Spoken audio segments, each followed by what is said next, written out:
fourth grade. I've been asked to read a story to all of you to be seen on your fourth grade uh, YouTube channel, and I selected a story that kind of fits with me in science and the present times that we live in. It's called, and I'll be actually showing you the book, and I'm actually going to share you the PDF that you can follow along the story as I read this to you. But I have selected, give me 1 second,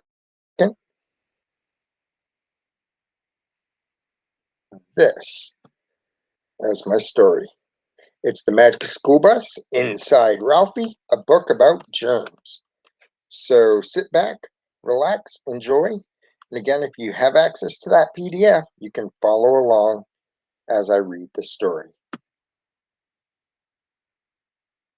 Having a teacher like Miss Frizzle can make a kid nervous. Strange things always seem to happen when she's around. Take last week, when our class was supposed to do a live TV show for the Frizzle News Network. Ralphie was going to come up with an exciting story for us to cover. But here it was, broadcast day, and Ralphie was nowhere to be found. Everyone was getting worried. "We can't do it without him," Wanda said in a panic. She stared at the door, hoping Ralphie would race in, but he didn't. Instead, the telephone rang. "Oh, yes, I see he's sick, poor Ralphie," Miss Frizzle said into the phone. "Of course, he must stay in bed." Carlos tried to get Miss Frizzle's attention. "What about broadcast?" Excuse me, he asked. "Why, we're taking the school to him," Miss Frizzle replied as she hung up the phone. "To the bus," she ordered. "Here we go again. I think I should have stayed home." As we boarded the bus, we began to get worried. This seemed an awful lot like one of Miss Frizzle's strange field trip ideas. "Miss Frizzle, are you sure this visit isn't a field trip?" Arnold asked finally. Miss Frizzle just grinned. "What do you think, Arnold?" Miss Frizzle closed the door, turned the key in the ignition. Boy, was Ralphie about to be surprised. Ralphie was home in bed getting ready to take his medicine. "How can anything that smells like grape shoe polish help my body get well?" Ralphie asked his mother, who just happened to be a doctor. "It will if you take 1 teaspoon 3 times a day," she replied. "Now I have to go see a patient. Grandpa's downstairs. If you need anything, I'll check in later." "Hello there." Ralphie knew his mom wanted him to rest. But how could he rest knowing he'd let everyone down on broadcast day? He jumped out of bed and went over to his computer. Maybe if he came up with a really great idea for the new show, he could phone it into his classroom. But even walking over to the computer made him tired. Just then, Ralphie saw us all standing right there on his sidewalk. He looked surprised. We followed Miss Frizzle straight up to Ralphie's bedroom. "We came to do broadcast day," Wanda told Ralphie. "What a great idea!" Ralphie exclaimed. "Now and then I do have them," Miss Frizzle laughed. Cough, cough, cough. Ralphie's cold was getting worse. "You'd better take it easy, Ralphie," said Miss Frizzle. "Your body is telling you to slow down." "But Miss Frizzle, I can't. We have a show to do. What does my body know anyway?" Ralphie asked. That's when Miss Frizzle got that look on her face, the one that makes us nervous. It knows a lot about the detection and rejection of infection. Ralphie, inside you at this moment, there is action, adventure, excitement. I wonder if Ralphie looks as sick inside as he does outside. The Frizz ordered us all back on the bus. Suddenly, we were getting smaller. Helicopter blades whirred over our heads. The magic school bus had become a magic school helicopter. What's going on? Ralphie shouted over the noise. We're here to get the inside story, answered Miss Frizzle. Seatbelts, everyone! Miss Frizzle called back to us. Ralphie, say ah! Ralphie opened his mouth wide. We flew right down his throat. It was red and swollen. The bus must have tickled going down because Ralphie coughed hard. The bus flew back out of his mouth. What's going on? We had to find another way to get inside Ralphie's body. I've got it, Ralphie cried out excitedly. Look at this. He peeled off a bandage to show us a cut on his leg. We could enter through it, but the bus would have to get even smaller to dive into a teeny tiny cut. We were inside Ralphie, but we were nowhere near his sore throat. Could we travel through his bloodstream to get to his sore throat? Asked Dorothy Ann. Absolutely, answered Miss Frizzle. Ralphie watched us on his TV as we floated along in a thin, clear liquid. Is that blood? Ralphie asked. I thought blood was red. That stuff is clear. The liquid part of the blood is clear, Miss Frizzle explained. So, what are those red things? Ralphie asked.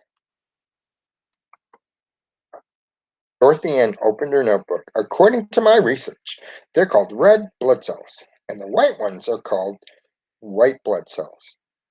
Red blood cells carry oxygen to all parts of the body. Keisha added, white blood cells search out and destroy germs. Platelets help the body heal scrapes and cuts. Just then, Ralphie's mother came back to check on him. That's when she spotted us on the TV. What's that you're watching? She asked. It's remarkably realistic. Ralphie had to think fast. He couldn't let his mother know where the class really was. Those are just cheap TV special effects. Look, you can even see the wires, he said. This way to the infection. The bus jerked to a stop. We're here in the throat, Miss Frizzle called out. It's time for some on-the-spot reporting. Keisha and Carlos took one camera. Phoebe and Arnold took another. They quickly scrambled off the bus. Look at that, folks. Have we got us some action? Carlos said in his best news reporter voice. Those yellow-green balls are alive. They're destroying that wall. The yellow-green balls were bacteria cells. They were attacking Ralphie's throat. The bacteria were the bad guys and were making Ralphie sick. This show is very realistic. According to my research, bacteria are germs, Dorothy Ann exclaimed. Once inside our bodies, they can make us sick. Back at the scene of the infection, Carlos noticed a lot of white blood cells. The white blood cells attacked the bacteria. The battle was on, and for a moment it seemed as though the white blood cells would win. Then the bacteria began to divide. There were 4, then 8, then more and more. There were too many bacteria for the white blood cells to battle on their own. As he watched the action on the TV, Ralphie got scared. How could my body lose? I don't think you should be watching this, Ralphie's mom said with concern. She got up to leave. Your body needs to save its strength so it can use its energy to battle those bacteria. The bacteria were everywhere. The reporters found themselves stuck in the middle of the battle. Ralphie, where's our backup support? Dorothy Ann shouted. Backup support? Ralphie said weakly. What do I Where do I get that? It's already on its way, said Miss Frizzle calmly. Just then, a river of purple fluid washed past the bus. Looks like grape shoe polish, Carlos said. But it wasn't grape shoe polish. It was the medicine Ralphie had taken earlier. The medicine works side by side with the white blood cells to destroy the bacteria. It's destroying more bacteria, Tim cheered. The medicine is giving the white blood cells a chance. Just then, a white blood cell sprayed antibodies all over the bus. It's the antibody's job to mark bacteria. That's how the white blood cells know what to attack.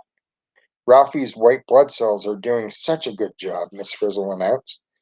They now recognize us as enemies, too.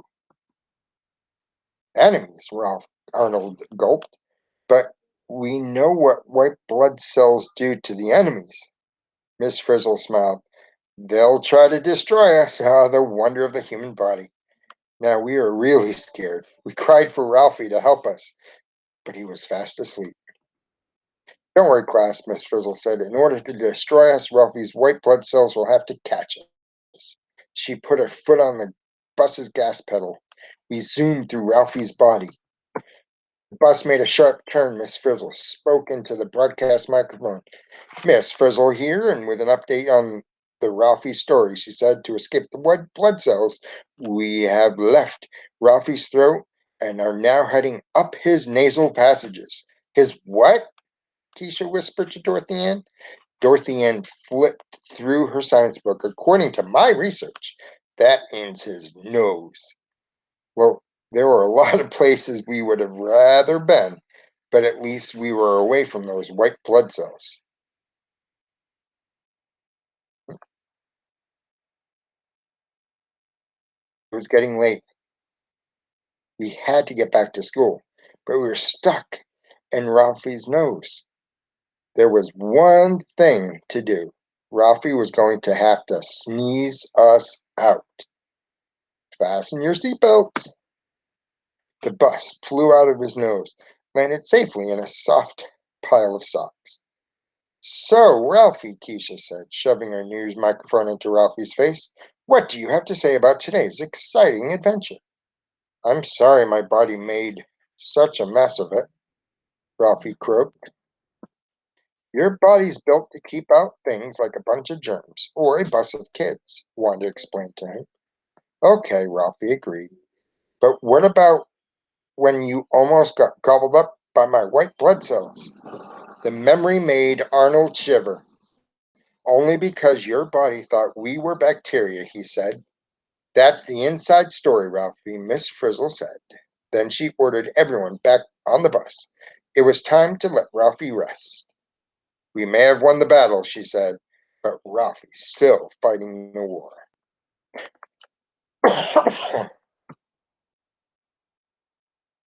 Yeah.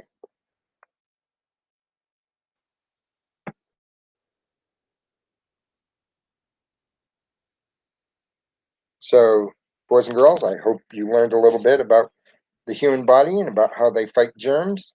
Hopefully, you enjoyed my reading voice, and you have a great day, great rest of the week, and I look forward to seeing you in the future.